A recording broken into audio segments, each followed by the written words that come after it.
সংগ্রামী সিলেটের তৌহিদি ছাত্র জনতা, আজকে আমরা সিলেটের এই প্রাঙ্গণে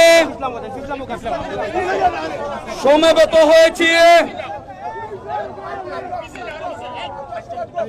একটি অবুঝ শিশুর পিতা,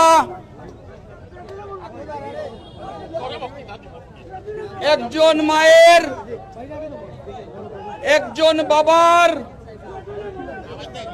একজন স্ত্রীর স্বামীকে একজন পুলিশ অফিসার কর্তৃক নির্দয় এবং নির্মমভাবে হত্যার প্রতিবাদে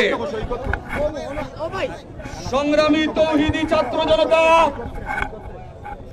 সারা বাংলাদেশে যেভাবে একের পর এক হত্যাকাণ্ড সংঘটিত হচ্ছে, যেভাবে আজকে নিরপরাধ মানুষকে পিটিয়ে হত্যা করা হচ্ছে, তারই ধারাবাহিকতায় আজকে রায়হান হত্যাকাণ্ড। আজকে আমরা পরিষ্কার ভাষায় দল মত নির্বিশেষে সকল রাজনৈতিক দলের নেতৃবৃন্দ, সামাজিক সংগঠনের নেতৃবৃন্দ, সর্বস্তরের সাধারণ মানুষ, 360 আউলিয়ার স্মৃতিধন্য হযরত শাহজালাল এবং শাহফরানের পুণ্যভূমি এই সিলেটের মাটিতে আজকে একত্রিত হয়েছে রায়হান হত্যাকাণ্ডের প্রতিরোধ গড়ে তোলার জন্য।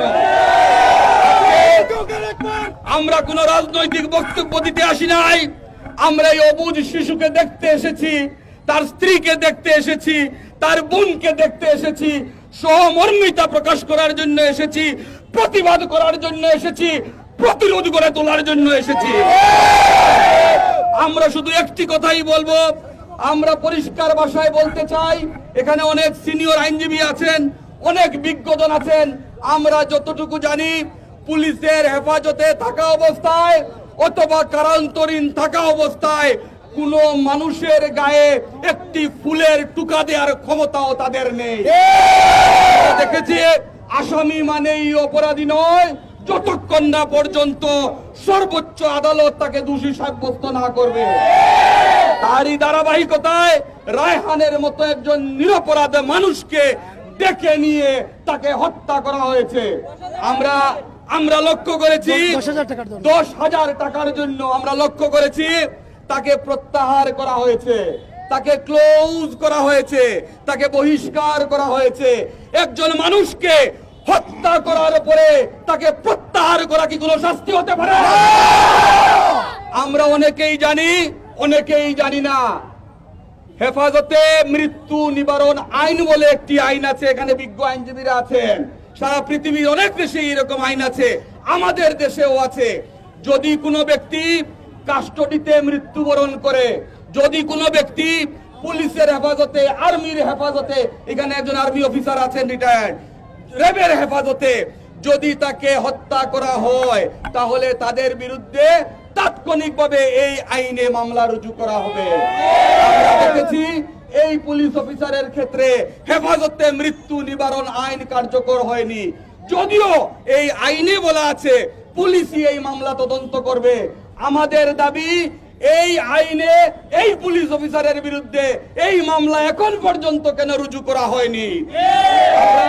আজকে আপনাদের উদ্দেশ্যে, আপনাদের সন্তান হিসাবে, এই পবিত্র নগরীর একজন নাগরিক হিসাবে, আপনাদের নির্বাচিত কাউন্সিলর কামরান সাহেব আমার বাম পাশে আছেন, আমরা কামরান সাহেবকে বলেছি আপনি ডাক দেন আন্দোলনের, আপনি সর্বদলীয় সভা ডাকেন, এই সিলেটের নগরীকে আপনার প্রাঙ্গণে আমন্ত্রণ জানান। আমরা দলমতের ঊর্ধ্বে থেকে এই অবুঝ শিশুর বাবাকে যে হত্যা করেছে তার মৃত্যু নিশ্চিত না হওয়া পর্যন্ত তার মৃত্যুদণ্ড আমরা এই রাজপথ থেকে উঠে যাব না। আমার বিশ্বাস সম্মানিত কাউন্সিলর নেবেন এবং আপনাদের উদ্দেশ্যে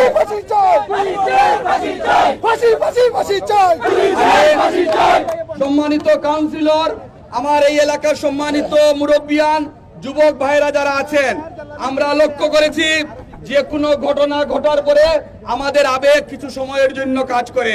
আমরা 2-3 দিন মানববন্ধন করি, ফেসবুকে স্ট্যাটাস দেই, ফেসবুকে প্রতিবাদের ঝড় তুলি, কিন্তু ফেসবুকে স্ট্যাটাস দিয়ে এই অবুঝ শিশুর বাবাকে যারা হত্যা করেছে তাদের ফাঁসির রায় কার্যকর করা যাবে না। সেটা করতে হবে, সেটি হচ্ছে এই নগরীতে, এই শাহজালাল শাহফরানের পুণ্যভূমি, এই সিলেটের মাটিতে আন্দোলন গড়ে তুলতে হবে, সর্বদলীয় আন্দোলন গড়ে তুলতে হবে, এবং ততদিন পর্যন্ত রাজপথে থাকতে হবে যতদিন পর্যন্ত এই কুখ্যাত খুনির ফাঁসি কার্যকর করা না।